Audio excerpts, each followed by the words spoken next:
All right, welcome back to the second part of De Bello Gallico, Book 4, Chapter 32. We're starting off with the cum clause. When Procassus said it's pluperfect, when he had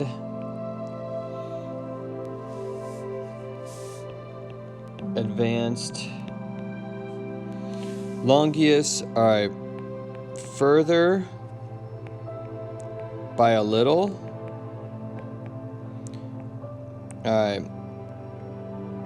ablative degree of difference.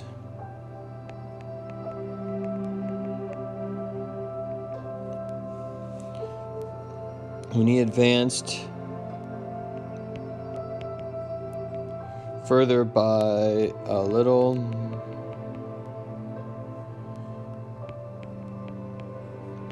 from the camp.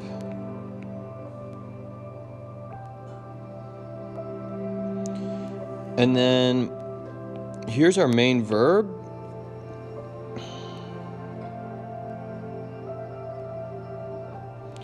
And, you know, much like last time,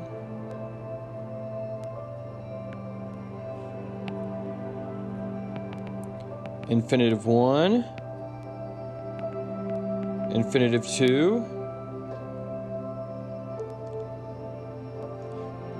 and then I guess we can do this. This is going to be infinitive 3, but we do have an ablative absolute right there with conferre to legione. So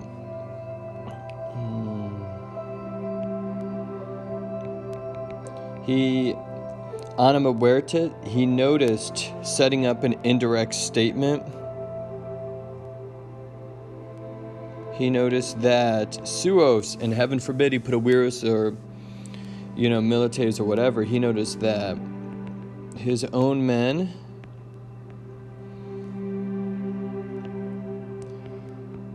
were pressed by the enemy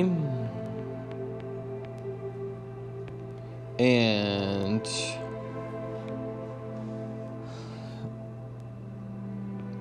were barely sustaining, meaning barely able to, you know, keep themselves where they were. Basically, withstanding the attack, and with the legion, compared to having been crowded,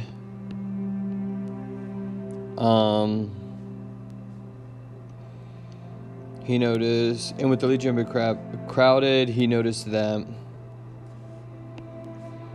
all right, weapons, the tela, were being thrown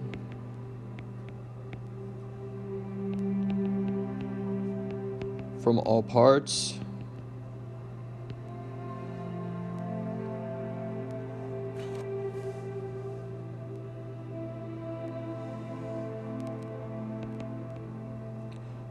Because,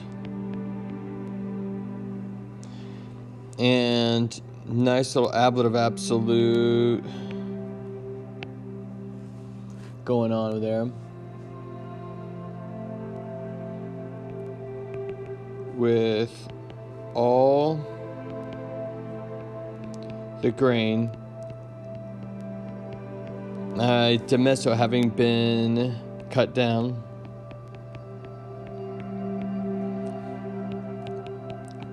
from the remaining parts.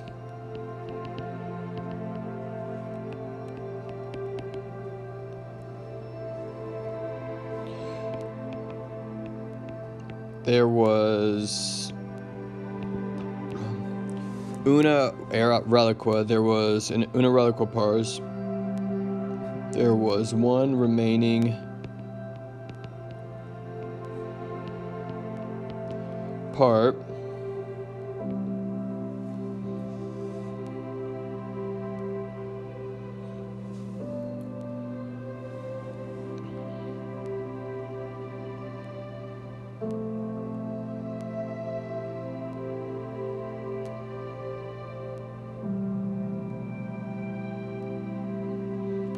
Alright, the hostes, the enemies. Suspecata, is modifying them. The enemies having suspected, going into indirect statement, which is going to be alright there. Having suspected that Nostros, our men, Wintros Esse would come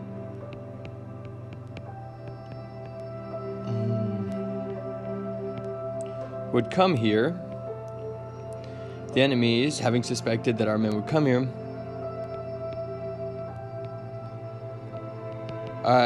Dilatuera had hid in Silvis in the forest, Noctu at night.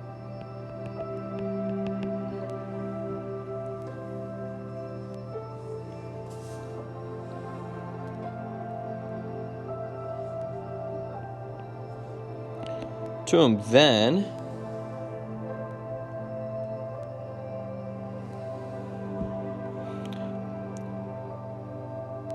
alright, and this is modifying the hostes. This is modifying the Roman soldiers. Got a nice gerund right there. Then Ad Orti, having subito, having suddenly attacked.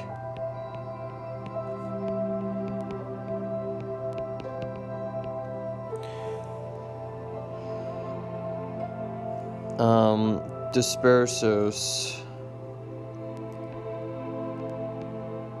our men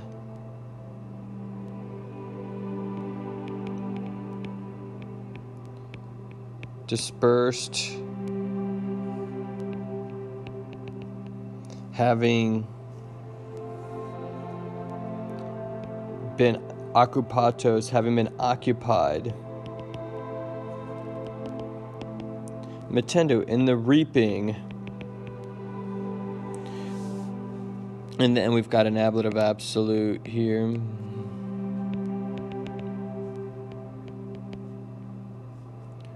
With our weapons.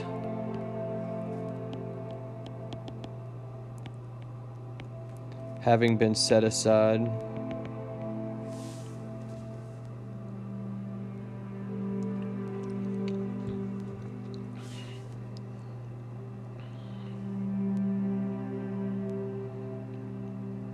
Another ablative absolute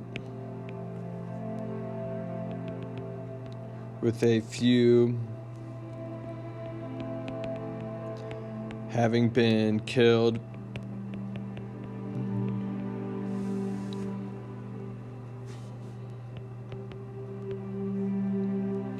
They perturbawerant.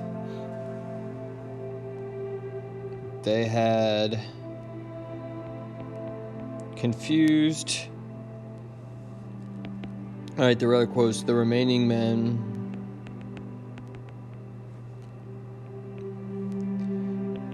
in uncertain ranks, meaning they weren't in their proper positions.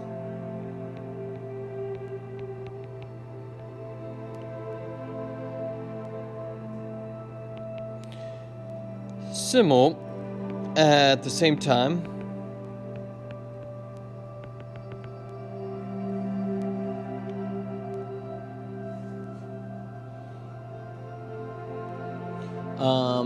Circumdederant, they being the Britons, they had surrounded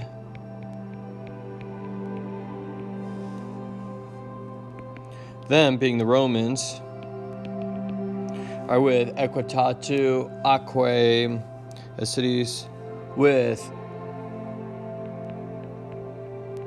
cavalry and chariots.